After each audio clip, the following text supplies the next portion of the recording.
मैं विशाल शर्मा।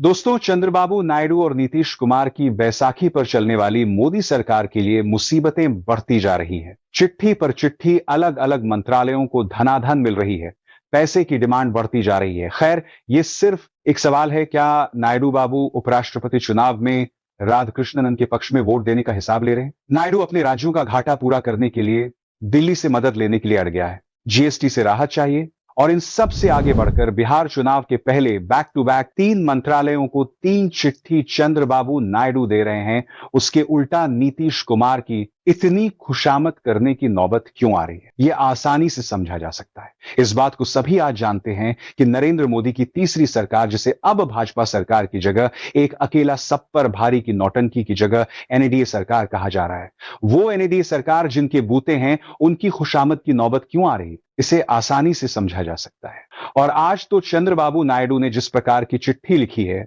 उसके बाद कल जो राहुल गांधी जिस हाइड्रोजन बम की बात कर रहे हैं, आप एजिटेट नहीं होइए, क्योंकि हाइड्रोजन बम जब आएगा सारा का सारा साफ हो जाएगा। उस हाइड्रोजन बम के पिटारे के बाद कौन सा खेल सामने आएगा, उसका सहज ही अंदाजा लगाया जा सकता है। दोस्तों, पूरी खबर को विस्तार बहुत ही सरल तरीके में आपके साथ पेश करूंगा, इसलिए खबर को बीच में नहीं छोड़ना चाहिए आप, क्योंकि हर एक पॉइंट बहुत जरूरी है। और हां, आगे चलने से पहले मेरे इस नए चैनल को सब्सक्राइब करें और बेल आइकन भी दबाएं। दोस्तों, आपको पता होना चाहिए, जैसे जैसे बिहार चुनाव करीब आ रहा है, वैसे वैसे केंद्र सरकार कब तक टिकी रहेगी, इसको लेकर काउंटडाउन आगे बढ़ता जा रहा है। केंद्र सरकार का बस चले तो बिहार चुनाव को ही टाल दे, लेकिन बिहार चुनाव टलने वाला है। 5 साल पूरे होने जा रहे हैं 22 नवंबर को, और 22 नवंबर के पहले चुनाव प्रक्रिया को संपन्न करा लेना है। नीतीश कुमार मुख्यमंत्री रहेंगे या तेजस्वी यादव बनेंगे, या भारतीय जनता पार्टी सिंध मॉडल के तहत बिहार में भी कोई देवेंद्र फडणवीस की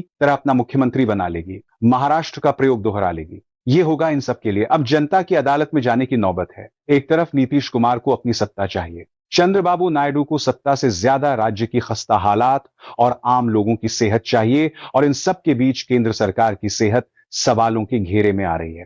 वो सवालों के घेरे में इसलिए आ रही है क्योंकि वोट चोरी भी मुद्दा बन रहा है, और कहीं ना कहीं सत्ता के द्वारा सीबीआई और ईडी की का दुरुपयोग करते हुए एक अलग तरह की परिस्थितियों में बहुमत को बनाए रखने की जो कवायद है, अब वो कवायद अपने अंतिम पड़ाव पर पहुंचती हुई दिखाई दे रही है। 12 सांसद नीतीश कुमार के, 16 सांसद चंद्रबाबू नायडू के, 7 सांसद एकनाथ शिंदे के। शिंदे को मुख्यमंत्री पद नहीं मिला, शिंदे को गृह मंत्रालय भी नहीं मिला, तो शिंदे की स्थिति क्या है आप खुद समझ सकते। नायडू को यह दिखाई दे रहा है कि 240 सांसदों वाली भाजपा उनके सामने पूरी तरह शायद नहीं झुकेगी। झुकेगी कौन? स्वाभाविक है कि जिनके नंबर 240 से कम होंगे, यहां भाजपा 240 की संख्या पर अकेले है, वहीं 234 की संख्या यानी भाजपा की कुल सदस्य संख्या से 6 सीटें कम तो जनता ने पूरे इंडिया गठबंधन को दिया था। तो जिसकी संख्या नायडू के हिसाब से भाजपा से कम है, वो नायडू के सामने ज्यादा झुकेगी।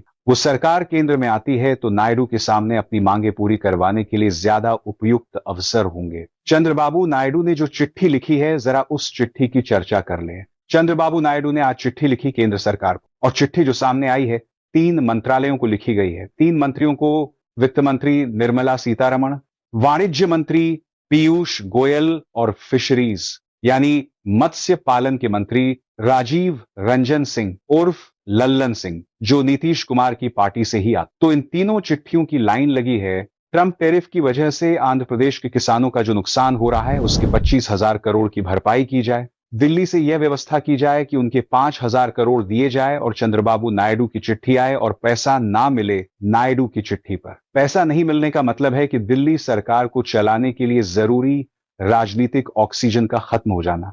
लेकिन सत्ता क्या इस ऑक्सीजन के खत्म होने की परिस्थितियों को स्वीकार करेगी? नायडू ने जब सत्ता संभाली तो 11 लाख करोड़ से ज्यादा कर्ज आंध्र प्रदेश के ऊपर है। 11 लाख करोड़, बिल्कुल सही सुना आपने, 11 लाख करोड़ से ज्यादा कर्ज आंध्र प्रदेश के ऊपर जगन मोहन रेड्डी की सरकार ने छोड़ रखा है। उनकी भरपाई कैसे होगी?